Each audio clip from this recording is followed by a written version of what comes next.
سلام بنات، نتمنى تكونوا في احسن الاحوال. نتوما كتشاهدوا هذا الفيديو. مرحبا بكم من جديد في قناه شوات وماسيل. غادي نشارك معكم ان شاء الله في هذا الفيديو واحد الحلوه اللي هي راقيه ولذيذه بزاف والمشهوره بالحلوى الطرون. كتجي رائعه مع جميع الاسرار والتفاصيل باش تنجح معكم هذه الحلوه وما تجيش معكم قاصحه.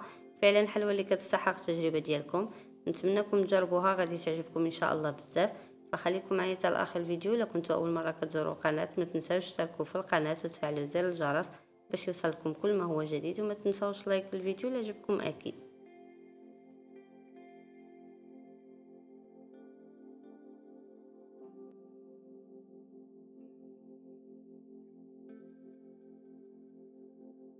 غادي نحتاجو 250 غرام من الكاوكاو. من بعد ما كنحمروه في الفرن وكنطحنوه هو سخون حتى كيتعلق وكيطلق الزويته ديالو كيف ما كتشوفوا. وغنحتاج 200 غرام من البسكوي مطحون ومغربل. انا استعملت ماريا، تقدروا تستعملوا اي نوع كتفضلوا، غير هو يكون بدون شوكولا. وغنحتاجوا ايضا 500 غرام من الشوكولاته البيضاء. بعد ما غادي ندوبوها. ملعقه كبيره تكون عامره من الحليب المجفف، كيعطي الحليوه ديالنا واحد المذاق مميز وكذلك كيعطي واحد الطراوه الحليوه ديالنا. وملعقه صغيره من قهوه سريعه الذوبان.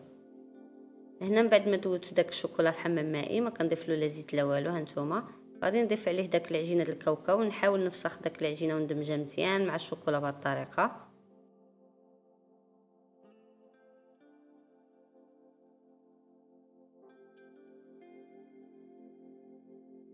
من بعد كنضيف الحليب المجفف وداك ملعقه صغيره من قهوه سريعه الذوبان وكنخلط هاد العناصر مع بعض. من بعد كنضيف البسكوي، كنضيفوه بالتدريج، ما كنضيفوهاش دفعه واحده حتى كنشوفوا القوام المناسب للخليط ديالنا باش ما كيجيناش الخليط ديالنا ثقيل ونضطروا اننا نزيدوا الشوكولا. بالتالي من بعد غادي تجينا الحليوه ديالنا قاصحه في العضه ديالها. من الاحسن نضيفوا البسكوي شويه بشويه حتى تحصلوا على خليط ما يكونش ثقيل وفي نفس الوقت ما يكونش خفيف. ومن الاحسن تخدموا هذا الخليط في حمام مائي، يعني توضعوا الاناء ديالكم في حمام مائي باش داك الشوكولا ما يجمدش معكم وانتم كتخلطوا. غادي نبداو دابا نشكلوا في الحليوه ديالنا. غادي نحتاجوا لهاد القوالب سيليكونيه كيجيو الشكل ديالهم بحال شي وريضه. غادي نبداو نعمروهم. انا غادي نستعمل هذا الكاب كيك باش تجيني خدمه اللي هي نقيه. تقدروا تستعملوا غير ملعقه، كتوضعوا في كل قالب واحد ملعقه كبيره. صافي من بعد ما كنعمروا القوالب كامله كنبقاو كنخبطوا داك السيليكون في سطح العمل كيف ما كتشوفوا باش كنخرجوا داك الفقاعات وما كتجيناش الحليوه ديالنا فيها فراغات من الداخل. من بعد كندخلوهم للمجمد واحد 15 دقيقه هكذا حتى كيجمدوا باش كيسهل علينا اننا نحيدوهم بسهوله. بالنسبه للخليط ديالكم اذا قصح معكم غادي توضعوه في حمام مائي وتوضعوه فوق النار وتبقاو تحركوه حتى كيسيح داك الشوكولا. صافي هنا من بعد ما كنخرجوهم من المجمد كنديموليوهم وكيكون هذا هو الشكل ديال الحليوه ديالنا. صافي غادي نستمر بنفس الطريقه. غادي نعاود نعمر هاد القوالب بالخليط اللي بقى لي حتى نسالي الكميه كامله ونطلقوا.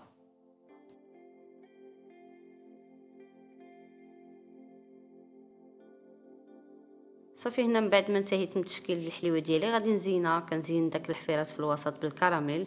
سبق لي وشاركته معكم في القناه، غادي نخلي لكم رابط الفيديو في صندوق الوصف. ممكن تزينوا بالنسلي محلى حتى هو شاركته معكم في القناه. ممكن تزينوا كذلك بنوتيلا حتى هي عندي في القناه. غادي نخلي لكم روابط في صندوق الوصف. كيبقى تزيين اختياري، تقدروا تزينوا غير بالشوكولاته السوداء اللي توفر عندكم. صافي ومن الفوق تقدروا تزينوا بهاد الحبيبات الشوكولا او هاد البيرلات اللي بغيتو. انا غادي نخليها غير بحال هكذا، بغيت داك الكراميل يبقى باين. صافي وكيكون هذا هو الشكل النهائي ديال الحليوه ديالنا. كيجي الشكل ديالها راقي وكتجي لذيذه بزاف وكتجي رطبه في العضه ديالها، ما كتجيش قاصحه نهائيا. نتمنى تجربوها وتعجبكم. وهنا حبيباتي غادي نكون وصلنا لنهايه الفيديو. نتمنى يكون عجبكم الفيديو.